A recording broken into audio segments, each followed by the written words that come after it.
یہ مزے کرتے ہیں اور ایک اعلیٰ جو ہے وہ زندگی گزار رہے ہیں، اور اندر سے کہانی یہ ہے کہ جس ملک میں بیٹھے ہو اسی کے خلاف شوشے چھوڑتے ہو، دشمن کے بیانیے کو تقویت پہنچاتے ہو، اور اس کے بدلے میں آپ کو وظیفے ملتے ہیں جن سے آپ مزے کرتے ہیں، آپ بڑے مالدار بنے ہوئے ہیں، اور اس کے تحت آپ ٹھاٹھے مارتے ہیں. تو جو کام ہے ملک کے خلاف وہ آپ کا ہی ہے. سر فضل الرحمان بڑے ایکٹیو ہوئے ہیں عمران خان کے خلاف، توہین مذہب کی بات کر رہے ہیں. وہ کہہ رہے ہیں کہ عید کے بعد ہم جو ہے اپوزیشن کو لائنس کے طور پہ لے کے آئیں گے، ہم ملین مارچ کریں گے، اسلام آباد بھر دیں گے. عمران خان کو چاہیے کہ وہ استعفیٰ دے دے. آپ سمجھتے ہیں کہ اس طرح سے ان کو بھی تھوڑا سا ان کی بھی فائلیں کھول دی جائیں اور ان کو بھی بتایا جائے کہ تمہاری اوقات یہ ہے؟ میرا خیال ہے ان کی فائلیں تو خیر بہت ساری موجود ہیں، اور عمران خان صاحب نے پچھلے دنوں بڑی مزے کی بات کی تھی. انہوں نے کہا یہ پہلی حکومت ہے جو ڈیزل پہ نہیں چل رہی.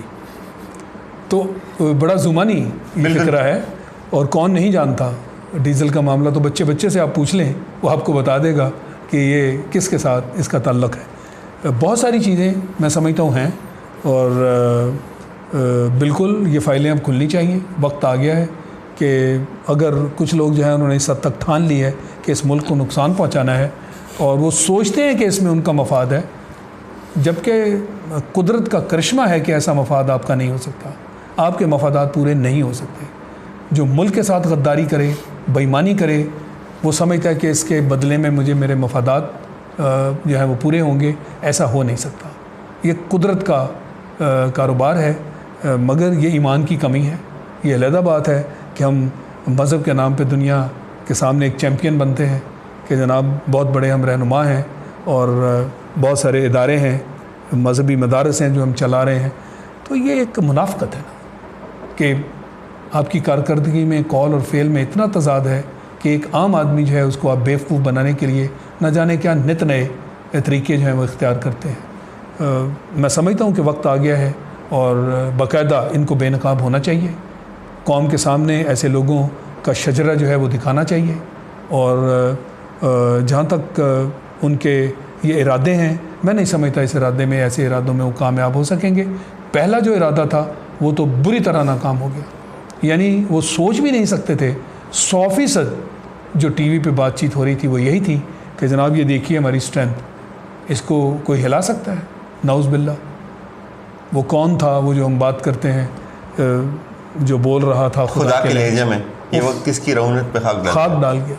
کتنا پیارا شعر ہے، اور عین اس پر یہ پورا اترتا ہے. یہ نعوذ باللہ فرعون کے لہجے میں بولیں گے، اور پھر اندر سے آپ بالکل کھوکھلے ہوں، جھوٹے ہوں، تو پھر یہ تو ہوگا. ان کی کریڈٹ پہ کیا ہے سر؟ فضل الرحمان نے کشمیر کمیٹی کے پروٹوکول انجوائے کیا کشمیر کے لیے؟ اب ان کو قوم دوبارہ وزیر اعظم بنا دے، ان کو کوئی سرکاری عہدہ دے دی؟ نہیں جی، سوال ہی پیدا نہیں ہوتا. یہ اپنے بارے میں خام خیالی ہے نا، کہ آپ اپنے آپ کو بہت بڑا چیمپئن سمجھتے ہیں.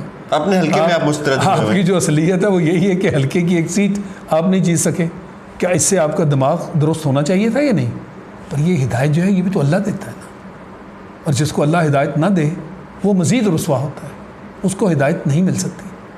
لہٰذا میں یہ سمجھتا ہوں کہ یہ ہدایت نہ ملنے والی باتیں ہیں، اور یہ جو پوری قوم کے سامنے بے نقاب ہونا، اور کل سے اب یہ جو شور و غل ہے، اور نہ جانے عجیب اب اس کے سازشیں اس پر بنائی جائیں گی. ڈھونڈیے، آپ اپنے اندر ڈھونڈیے جو کہہ رہے ہیں ہم وہاں تک پہنچیں گے. جن لوگوں نے ہمیں دھوکہ دیا ہے ہم ان کو پکڑیں گے. پکڑ لیں، آپ کے اندر ہیں، باہر ہیں، جدھر بھی ہیں. پر حقیقت یہ ہے کہ آپ کو ناکامی ہوئی. تو اتنے بڑے بڑے رعونت والے الفاظ جو ہیں، ذرا پہلے تو ان کے بارے میں سوچیں. آپ تو اپنی کامیابی سمیٹ کر جشن تیاری جو ہے اس کی مکمل کر چکے تھے. پھر کیا ہوا؟ کیسے آپ گرے؟ کن بلندیوں سے گرے؟ تو اس کا اب آپ جواب سوچیں. لہٰذا میں نہیں سمجھتا کہ کوئی کسی قسم کی اس راستے میں کامیابی ان کے بارے میں مجھے نظر آ رہی ہے.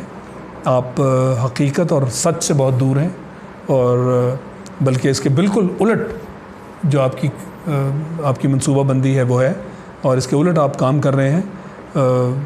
یہ اس ملک کے جو سادے لوگ ہیں اور جو مخلص لوگ ہیں، جو ملک کی خدمت کرنا چاہتے ہیں اور کر رہے ہیں، آپ ان کو تو نہیں ہرا سکتے، آپ ان کو ڈیفیٹ نہیں کر سکتے. لہٰذا آپ کو کامیابی نہیں ہونے والی. سر لاسٹ کوشچن، فضل الرحمان مذہب کا اس سیاست میں استعمال کر رہے ہیں. پاکستان چونکہ مذہبی اعتبار سے تھوڑا سا ایموشنل خطہ ہے، لوگ ہر طرح کا انسان، ہر پیشے سے وابستہ انسان جب مذہب کی بات آتی ہے تو وہ کہیں نہ کہیں اگنائٹ ہو جاتا ہے، اس کے حساس جذبات جو بھڑک اٹھتے ہیں. تو کتنا ہی سنگین مسئلہ ہے، ہم کیا دوبارہ 70s میں چلے جا رہے ہیں کہ ایک اتنا بڑا آدمی، اس کی بڑی سیاسی جماعت اس کے ہونے کے باوجود وہ کتنی چھوٹی سی بات پہ اتر آیا کہ عمران خان پہ جو ہے نا توہین رسالت کا الزام، اب کچھ بچا نہیں ہے، کوئی کانٹینٹ نہیں ہے، کوئی کریڈٹ پہ کوئی چیز نہیں ہے، اور اس طرح سے لوگوں کو اب اکسانے لگے. میں سمجھتا ہوں کہ اس کے بارے میں دبے چھپے الفاظ میں بہت دیر سے اس طرح کی کہانی چلانے کی کوشش کی جا رہی ہے. ابھی تک وہ کامیاب نہیں ہوئی. ان کے پاس صرف یہی ایک کارڈ رہ گیا ہے، باقی وہ بہت ساری چیزیں آزما چکے اور آزما رہے ہیں. میں نہیں سمجھتا کہ لوگ جو ہیں وہ اس حد تک ایسی باتوں میں جو ہے وہ پکڑے جائیں گے اور شامل ہو جائیں گے کہ جس کے تحت صرف بیانات کی بنیاد پر ان کے جو اپنے مفادات ہیں وہ ان کو نہ سمجھ سکیں. آپ نے ٹھیک کہا کہ مذہبی بنیادیں، اور پھر یہ جو فرقہ واریت کا معاملہ، اس میں فرقوں میں ہمارے ہاں بہت سازشیں بھی ہو چکی، اس کے اندر ہم نے بہت نقصان بھی اٹھائے، مگر کافی حد تک ہم اس کو میں سمجھتا ہوں کنٹرول کرنے میں کامیاب ہو چکے ہیں. اور خاص کر یہ جو ہم نے دہشت گردی کے خلاف جنگ لڑی ہے اور جس کو پوری دنیا ایک بڑی عزت کی نگاہ سے دیکھتی ہے، اس حد تک کہ جو دنیا کے ممالک ہیں وہ اب یہ کھلم کھلا کہتے ہیں کہ اگر کہیں دہشت گردی ہے تو پاکستان سے مشورہ کرو، یعنی پاکستان کی کامیابی کا ذکر باہر کی دنیا میں ہوتا ہے. تو یہ اندرون خانہ یہ جو چھوٹے موٹے معاملے ہیں اور اس طرح کے لوگ جو ہیں جو کوشش کر رہے ہیں، چونکہ یہ جھوٹ پر مبنی ہے، میں نہیں سمجھتا کہ اس میں وہ کامیاب کہیں ہونے جا رہے ہیں.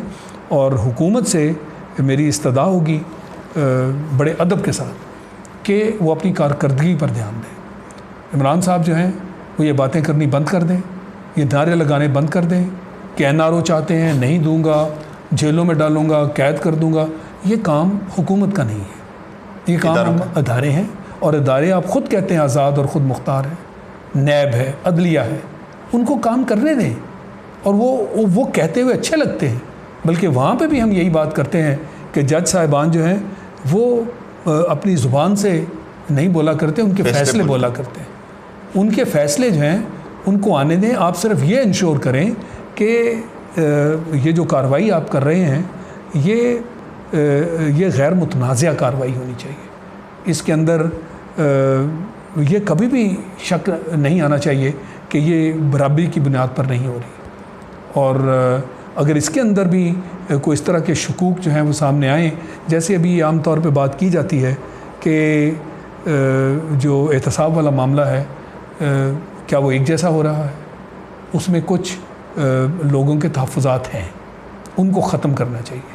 اپنے لوگ، یعنی اپنے سے مراد اپنی پارٹی کے لوگ جو حکومتی ارکان ہیں اور جو اپوزیشن کے ہیں، ان کے ساتھ سلوک ایک جیسا ہونا چاہیے، تاکہ اس میں آپ کی ساکھ جو ہے اس کو فائدہ حاصل ہو، آپ کی ساکھ کو نقصان نہ پہنچے.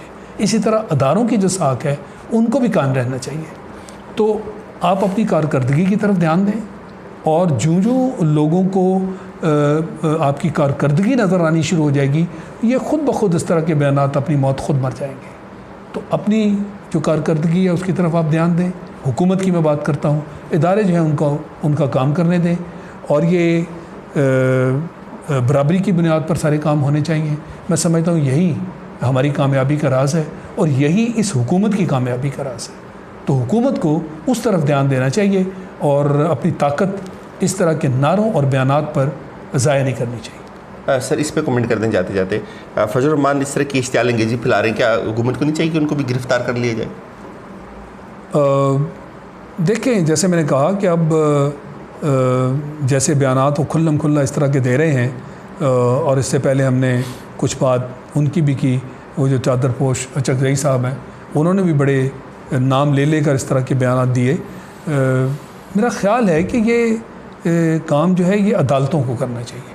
اگر فوج اس پہ شامل ہو گئی تو پھر ان کے پاس وہ مواد آ جاتا ہے کہ دیکھیں جی اب تو یہ پھر سے مارشل لاء کا دور آ گیا، اور وہ فریڈم آف سپیچ کو بیچ میں لایا جاتا ہے، وہ لبرلزم کو بیچ میں لایا جاتا ہے کہ جی ہمیں بولنے بھی نہیں دیا جاتا، ہمیں اپنی رائے کا اظہار کرنے پر پابندی ہمارے اوپر لگ گئی.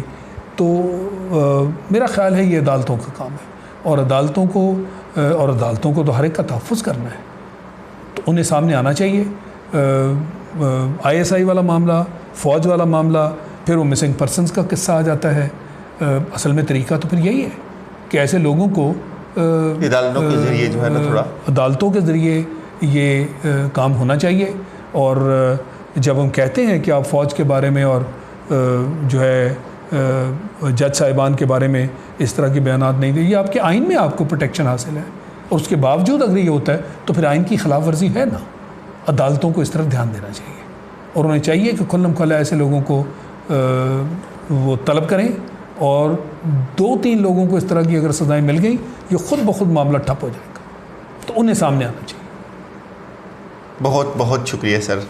ناظرین, ہماری طرف سے یہی کچھ 2-4 لوگوں کو کم از کم اگزامپل بنایا جائے, تاکہ ایک خوف کم از کم رہے لوگوں میں, کہ جو بہت آسانی سے اداروں پہ الزام لگاتے ہیں, ISI پہ الزام لگاتے ہیں, پاک فوج پہ الزام لگاتے ہیں, ہر کسی کارروائی کے پیچھے پاک فوج کا ہاتھ ڈھونڈنے کی کوشش کرتے ہیں. کم از کم 2-3 ایسے لوگوں کو اگزامپل ضرور بننا چاہیے. اپنا فیڈ بیک ضرور دیجیے گا. ہماری طرف سے یہی کچھ. اللہ حافظ.